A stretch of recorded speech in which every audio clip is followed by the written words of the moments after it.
అందరికీ శుభోదయం. నా పేరు ఎస్ లాస్య. నేను కేవీ పాఠశాలలో 8వ తరగతి చదువుతున్న విద్యార్థిని. నేను చెప్పబోయేది ఉత్తరమాన. పై పాదాల్లో వరన బబరవ అనే గణాలు వరుసగా వచ్చాయి. ఇలా పద్యంలో 4 పాదాలను ఒకే రకమైన గణాలు ఒకే వరుసలో ఉన్న పద్యాన్ని వృత్త పద్యం అంటారు.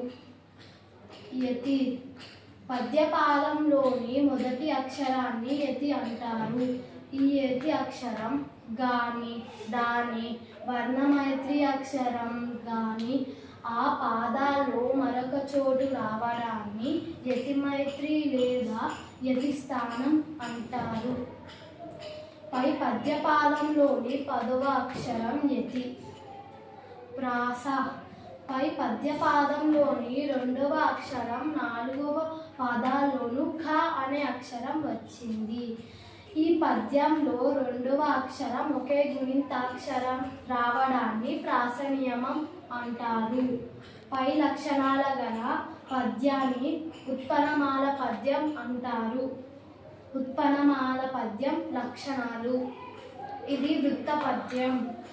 ఈ పద్యంలో 4 పాదాలు ఉంటాయి. ప్రతి పాదములోనూ వరన బబరవ అనే గణాలు ఉంటాయి. ప్రతి పాదాల్లోనూ 10వ అక్షరం యతి స్థానం ప్రాస నియమం ఉంటుంది. ప్రతి పాదాల్లోనూ 20 అక్షరాలు ఉంటాయి. ధన్యవాదములు.